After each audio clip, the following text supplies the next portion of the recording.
Hello guys, what's up once again? Palaboy OFW here. May nagtatanong isang bagong OFW dito sa Kuwait. Ang tanong niya, paano po magpadala? Ano po ang mga option?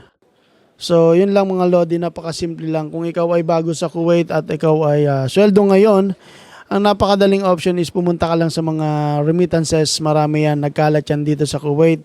Merong Almula, merong Almazaini, iba't iba yan mga lodi.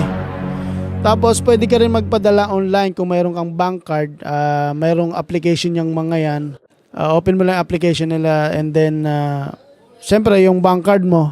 Then as is, pwede ka na magpadala. Pwede ka magpadala ng GCash, cash, or anything na electronic. Yun lang mga lodi.